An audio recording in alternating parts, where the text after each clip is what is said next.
Comenzaremos hablando del origen incaico, donde existen dos posiciones, una mítica y otra histórica. Posteriormente hablaremos de la ubicación geográfica y temporal. Luego explicaremos la organización y jerarquización en lo político, económico, social y militar del Imperio Inca, para luego finalizar con la religión de esta civilización. Hay dos posiciones con respecto al origen del Imperio Inca, una mítica y otra histórica. Según el mito, cuenta que el dios Inti, apiadado por la barbarie en que vivían los seres humanos, decidió enviar a sus hijos Manco Cápac y Mama Ocllo para civilizarlos.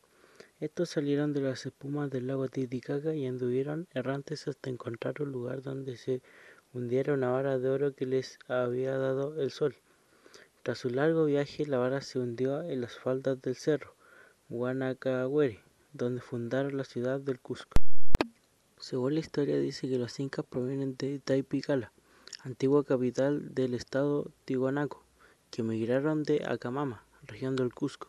En la región de Acamama se produjeron una serie de luchas entre diferentes etnias, como los Mascas, Alcabizas, Guayas, Ayarmaras, Poques, etc., que terminó con la hegemonía de los incas.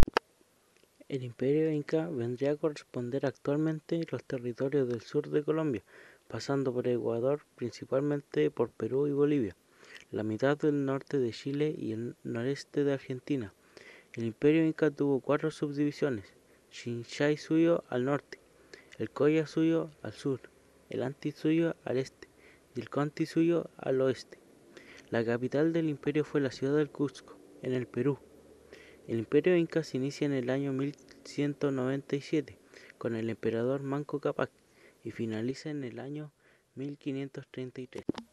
En la organización política se encontraba de máximo soberano el Inca, gobernador del Tahuantinsuyo, que reunía en su persona tanto el poder político como el religioso.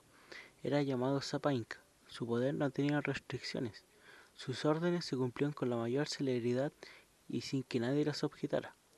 Luego seguía el Auqui o el príncipe heredero, el Consejo Imperial, el Apunchi o gobernador regional, el Tucuy Ricuy, que eran los funcionarios estatales, y finalmente los Curacas, que eran antiguos jefes de tribus sometidas.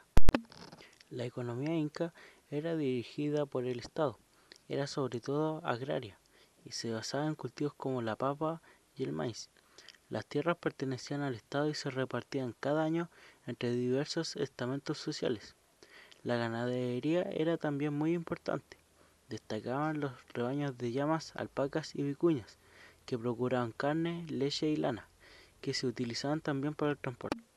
Entre las técnicas agrícolas que desarrollaron los incas para mejorar los cultivos se encuentran el uso del excremento de aves marinas y la construcción de canales de riego y el cultivo en terrazas.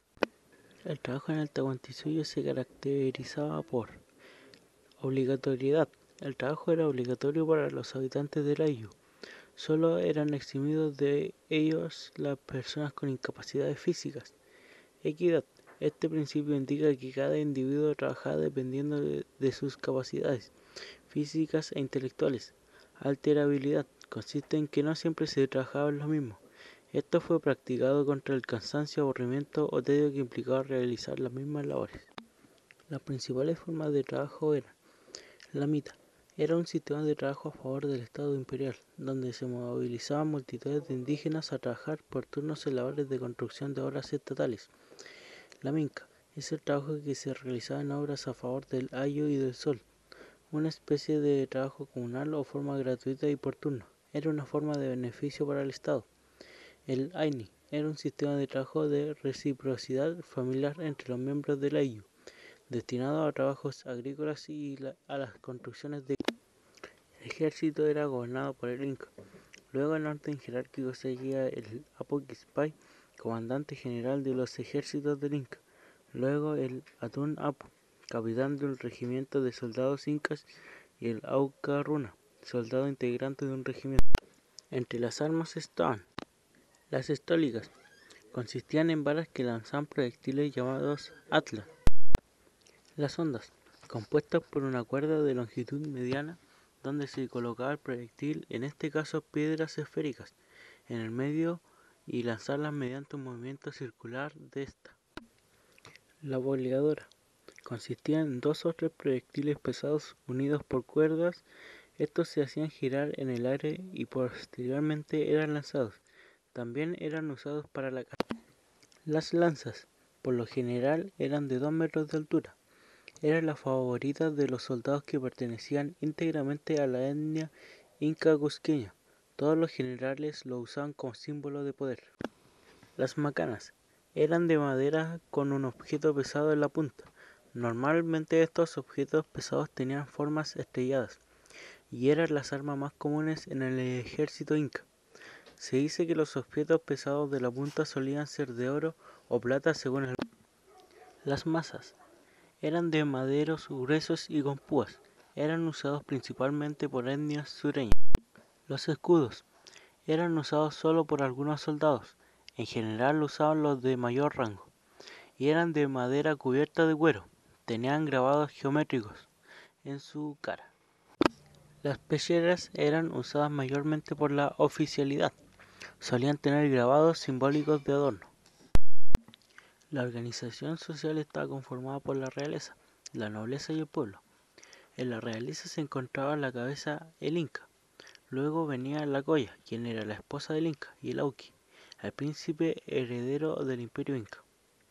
En la nobleza se encontraba primeramente a la nobleza de sangre, quienes eran parientes reales. Luego la nobleza de provincia. Acá se encontraban los curacas o gobernantes regionales que se sometieron al inca. Luego la nobleza de privilegio. Acá se encontraban a los sacerdotes, aguias y guerreros. En el pueblo se encontraba el atón, runa o hombre común. Era el habitante incaico. Luego venían los mitimaes, quienes eran colonos que se transportaban a diversas regiones para transmitir la cultura inca. Luego venían los yanaconas, quienes eran servidores perpetuos del inca y del imperio, muchos de los cuales fueron prisioneros de guerra, y por último los piñas, quienes eran generalmente opositores y rebeldes. La religión inca tenía como concepción del espacio que estaba dividido en 3 planos: Hanan Pacha, mundo de arriba; Kai Pacha, mundo de aquí o de los vivos; y Hugo Pacha, mundo de abajo. Los sacerdotes, además de ser las autoridades políticas como lo es en el caso del inca y de los curacas, eran considerados sagrados y debían oficializar ceremonias y rituales con mucha frecuencia. Las principales divinidades eran el sol, la Pachamama y la Huiracocha. El sol, o más bien conocido como Inti, era quien fertilizaba la tierra, daba vida, salud y paz. La Pachamama era representada como la divinidad de la tierra y la productora de alimentos. El Huiracocha fue quien ordenó el mundo mandando al cielo, al sol y a la luna.